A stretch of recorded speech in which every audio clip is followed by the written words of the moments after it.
In continuum mechanics, next topic are momentum integral theorem and the equation of motion. In previous video we discussed the Reynolds transport theorem. Reynolds transport theorem का statement में क्या था कि D upon D T को moving derivative of the entity F I J taken as per unit mass means rho into D V से multiply करेंगे. Complete region के according इसकी वैल्यू फाइंड आउट कर रहे हो means integration over the region R. D by D T integration of this term equal to mass constant लेते हुए density rho जो है वो तो कांस्टेंट रह जाएगी. ठीक है, और ये टी पर डिपेंड है तो ओनली इसका टी के रिस्पेक्ट में डिफ्रेंशिएशन होगा. तो रो एज अ कांस्टेंट ये बाहर हो जाएगा और ये टर्म इसके इक्वल हो गया. अब रेनॉल्ड्स थ्योरम के अकॉर्डिंग क्या वैल्यू होगी इसकी. सबसे फर्स्ट टर्म ये टू टर्म्स का सम है. फर्स्ट टर्म में तो क्या होगा partial derivative with respect to T of rho into F I J. ठीक है, प्लस ये वॉल्यूम इंटीग्रल और ये सरफेस इंटीग्रल के अकॉर्डिंग टर्म डिफाइन होगी.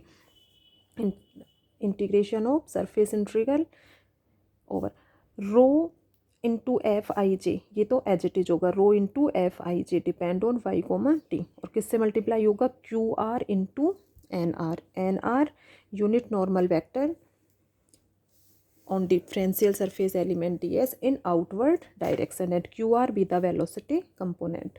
ठीक है, तो इस तरह से रेनॉल्ड्स थ्योरम को इजीली किसी भी एंटिटी पर अप्लाई कर सकते हो कि जो भी एंटिटी है उसका फर्स्ट पार्शियल डेरिवेटिव होगा. ठीक है, plus rho into F I J H it is plus velocity component से इंटू करोगे और इसको यूनिट नॉर्मल वेक्टर से इंटू करोगे. ठीक है, यूनिट नॉर्मल वेक्टर ले रहे हो मीन्स सरफेस इंटीग्रल के अकॉर्डिंग इसकी वैल्यू फाइंड आउट करनी है. तो रेनॉल्ड्स थ्योरम का जो स्टेटमेंट है सभी को लर्न होना चाहिए. Momentum integral theorem. Let us consider the region R encloses by the surface S. dv be the volumetric element and ds be the differential surface element in continuum according to the region R encloses by the surface S. dv volumetric element है. ठीक है, late अब chapter second में बताया था कि कोई भी पार्टिकल है उस पर टोटल जो फोर्स है टू टाइप ऑफ फोर्सेस जो हैं वो अप्लाई होते हैं, बॉडी फोर्स और सरफेस फोर्स. बॉडी फोर्स को रिप्रेजेंट करते हो एफ आई बॉडी फोर्स. ठीक है, और सरफेस फोर्स जो है वो उसको रिप्रेजेंट करते हो sigma I. Body force consider करते हो पर यूनिट मास और सरफेस फोर्स सरफेस के अकॉर्डिंग अप्लाई होता है. ठीक है, पहले डिस्कस कर चुके सेकंड चैप्टर में.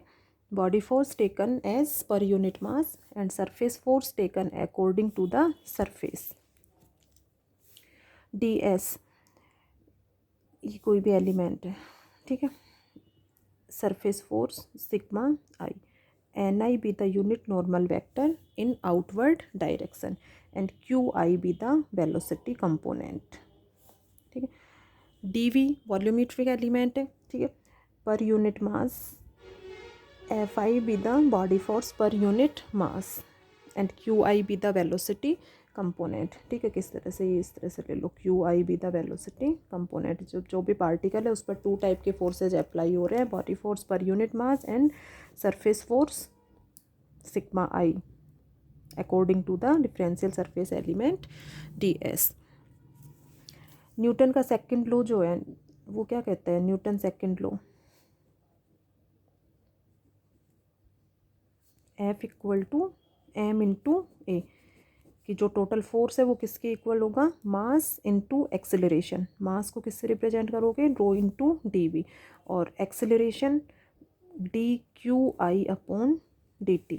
Rate of change of velocity, तो वेलोसिटी कंपोनेंट क्या है यहाँ पर क्यू आई है, क्यू आई वेलोसिटी कंपोनेंट है. Then A equal to D Q I upon D T. तो ये हो गया अपना total force means M into A की वैल्यू तो ये हो गई. अब टोटल फोर्स और फाइंड आउट करना है अपने को. टोटल फोर्स यहाँ पर टू टाइप ऑफ फोर्सेज जो है वो अप्लाई हो रहे हैं इस कंटिन्यूम मीडियम के अकॉर्डिंग.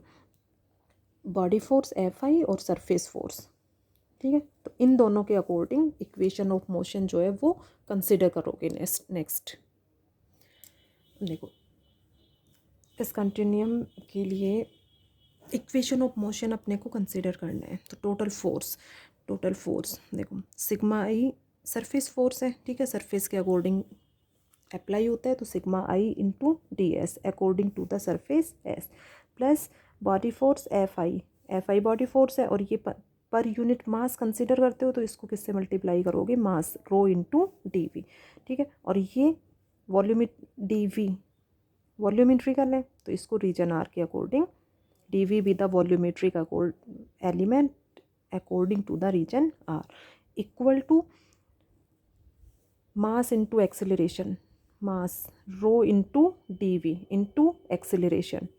तो ये हो जाएगा रो इंटू डी क्यू आई upon D T into D V, ठीक है। ये टर्म एच एट हो गया। डी वी है तो ये किसके अकॉर्डिंग यहाँ पर लोगे, इसको रीजन आर के अकॉर्डिंग। सरफेस इंटीग्रल है, डी एस है सरफेस के अकॉर्डिंग, और वॉल्यूमेट्रिक एलिमेंट है उसको रीजन आर के अकॉर्डिंग कंसिडर करोगे, ठीक है। गॉस डाइवर्जेंस थ्योरम में क्या होता है, वॉल्यूम इंटीग्रल को सरफेस इंटीग्रल में चेंज करते हो, ठीक है। तो ये इक्वेशन ऑफ मोशन आ गया इस मीडियम के लिए। अब इसमें इन सभी टर्म्स को डिफाइन करोगे। देखो, तो इजी लैंग्वेज में टर्म्स को लेते हुए, जैसे डायग्राम को एक्सप्लेन किया है, इजीली लैंग्वेज लेते हुए उसको अपने नोट्स में प्रिपेयर करोगे, ठीक है। डायग्राम एक्सप्लेन कर दिया। इसमें ये Newton second law of motion according to total force acting on volumetric element is equal to mass into acceleration, q I velocity component. Forces acting on the particle are body forces and surface forces, ठीक है। Simple equation of motion लो, equation of motion is given as this term, ठीक है। यहाँ पर इन सभी terms को define करोगे कि सिग्मा आई यूलेरियन फॉर्म के अकॉर्डिंग इनको कंसिडर कर रहे हो। मीन्स ये सभी टर्म जो हैं वो किस किस के फंक्शन होंगे, वाई और टी के। वाई का मीन्स क्या है, y one y two y three. Y one y two y three क्या है, इंस्टेंटेनियस कोऑर्डिनेट एक्सिस, ठीक है। इनिशियल कोऑर्डिनेट एक्सिस नहीं कहोगे, इंस्टेंटेनियस कोऑर्डिनेट एक्सिस। तो वाई के फॉर्म में होंगे तब तो यूलेरियन डिस्क्रिप्शन होगा, और A1 A2 A3 या A कोमा टी या AI comma t, Fi is the function of AI comma t, then the description is called Lagrangian description, ठीक है। इन सभी को इजीली सभी टर्म्स एक्सप्लेन कर दी। सिग्मा आई सरफेस फोर्स, ठीक है, stress vector acting over the differential surface element ds on s। Fi body force per unit mass acting on the volumetric element of region R. Rho density, Qi velocity vector, Ni unit normal vector in outward direction of differential surface element ds on s, ठीक है। अब यहाँ पर सबसे first sigma i की value put करोगे। Sigma I equal to sigma J I N j, सभी जानते हो, पहले क्लियर प्रूफ कर चुके। अब डेरिवेशन को सॉल्व करेंगे। सिग्मा आई की वैल्यू पुट करोगे, और ये जो टर्म है रो इंटू डी क्यू आई अपॉन डी टी, तो रेनॉल्ड्स थ्योरम में अपना क्या था, rho into D F I J upon D T into D V. तो इस फॉर्म में हो तो रेनॉल्ड्स थ्योरम को अप्लाई कर सकते हो। तो यहाँ पर रो into D F I J की जगह क्या है, यहाँ पर क्यू आई, ठीक है। बाकी सारा पूरा टर्म एज इट इज है, rho D upon D T D V, rho D upon D T D. तो इसके अकॉर्डिंग इस टर्म पर रेनॉल्ड्स थ्योरम को अप्लाई करोगे। Sigma I equal to sigma J I N J, ठीक है, ये पुट करेंगे। और राइट हैंड साइड में इस टर्म की वैल्यू रेनॉल्ड्स थ्योरम के अकॉर्डिंग पुट करोगे। तो रेनॉल्ड्स थ्योरम में क्या बताया था, टू पार्ट्स का सम होगा, ठीक है, टू पार्ट्स का सम होगा। First volumetric element and second surface element. तो जो भी टर्म था फर्स्ट, तो उसका पार्शियल डिफरेंशिएशन लोगे, del upon del T rho into Q I.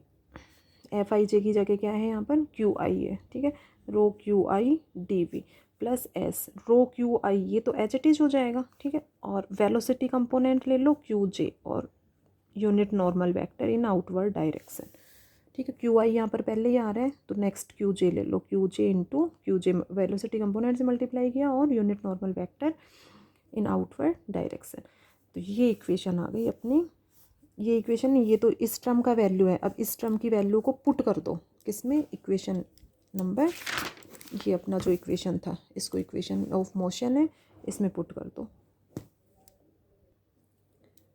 मैंने इक्वेशन फर्स्ट में सिग्मा आई की जगह सिग्मा जे आई एन जे की पुट कर दिया, ये एज इट इज, और राइट हैंड साइड में इस टर्म की वैल्यू ये एज इट इज पुट कर दिया।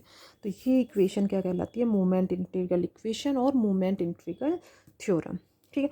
अब इसमें वही सरफेस इंटीग्रल को वॉल्यूम इंटीग्रल में चेंज करने के लिए गॉस डाइवर्जेंस थ्योरम का यूज करोगे।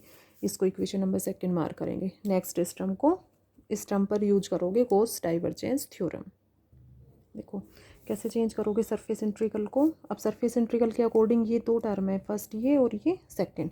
तो देखो इस पर गॉस डाइवर्जेंस थ्योरम अप्लाई करो, ये और ये हो गया डी वी, और एन जे है तो सिग्मा जे आई कोमा जे, प्लस इसको एच इट इज रहने दो,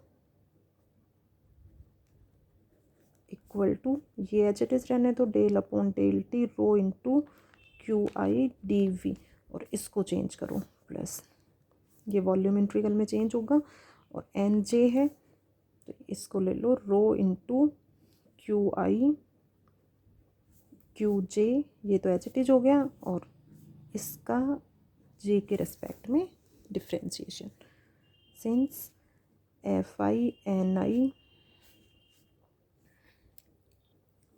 D s equal to f i comma i D v. यही है थ्योरम, गॉस डाइवर्जेंस थ्योरम। इसका यूज करके फर्स्ट और लास्ट थ्योरम को चेंज कर लिया। अब इन सभी टर्म्स को एक साथ ले लो क्योंकि सभी वॉल्यूम इंटीग्रल के अकॉर्डिंग डिफाइन हो रही हैं, तो इन दोनों टर्म्स को इधर ले लो, एक साथ कर लो सभी को, चारों टर्म्स को एक साइड कर लिया। ठीक है। ये दोनों तो एच इट इज और ये दोनों माइनस में हो गए, minus sigma J I comma j minus rho into F I. Since r is arbitrary so integrand must be vanish, so we take this term will be equal to 0। ठीक है। दोनों minus वाले term को right hand side में ले लिया। तो ये फर्स्ट फॉर्म हो गया equation of motion, it is the one form of equation of motion. अब second form equation of motion का second another form find out करने के लिए इक्वेशन ऑफ कंटिन्यूटी को यूज करोगे। Equation Eulerian equation of continuity सभी जानते हो, del rho upon del T plus rho Q R comma R या क्यू जे कोमा जे। ठीक है। यहाँ जो इंडिसेस रहेगा वही सेम यहाँ रहता है इसमें इक्वेशन ऑफ कंटिन्यूटी में। तो इस इक्वेशन का यूज करेंगे इसके सॉल्यूशन में। अब पहले तो क्या करोगे, इस टर्म का पार्शियल डिफरेंशिएशन है, किसके इक्वल होगा ये, del rho upon del t q I H it is plus q del Q I upon del T rho as it is. ठीक है। प्लस अब देखो रो क्यू जे कोमा जे है ना, तो रो और क्यू जे को तो एक साथ रख लो, तो Q I H it is rho Q J comma J plus rho into Q J, ये तो एच इट इज हो गया, और क्यू आई का डिफ्रेंशिएशन कर दो जे के रिस्पेक्ट में। ठीक है। दोनों टर्म्स में डिफ्रेंशिएशन पार्शियल डिफ्रेंशिएशन करके और इसमें ये टर्म्स फाइंड आउट हो गई। इन टर्म्स को एच इट इज रखो।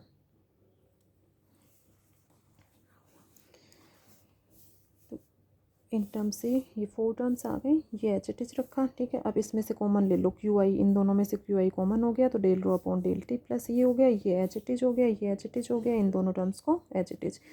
इक्वेशन 4 से ये टर्म, ये ब्रैकेट वाला जो टर्म है ये 0 हो जाएगा तो ये कैंसिल हो जाएगा, और ये एच इट इज, ये एच इट इज, ये एच इट इज, रो से डिवाइड कर दो तो ये इक्वेशन फाइंड आउट हो गई। ठीक है। Del Q I upon del T plus Q J Q I comma J, ये किसके इक्वल हो जाएगा, डी क्यू आई अपॉन डी टी, को by definition of co moving derivative. Co moving derivative की डेफिनेशन क्लियर है सभी को, equal to 1 upon rho sigma J I comma J plus F I, since D Q I upon D T equal to ये ले लेना by definition of co moving derivative. तो ये term आ गया। तो ये सेकंड फॉर्म हो गया, ठीक है। तो कौन कौन सी इक्वेशन यहाँ पर, equation number third, one form of equation of motion, और ये equation number fourth. Equation third and fourth are equations of motion. तो ये दोनों तो इक्वेशन ऑफ मोशन हो गई, और मूवमेंट इंटीग्रल थ्योरम जो है वो इक्वेशन नंबर सेकंड के अकॉर्डिंग उसको डेराइव करोगे। तो ये डेरिवेशन कंप्लीट हो गया।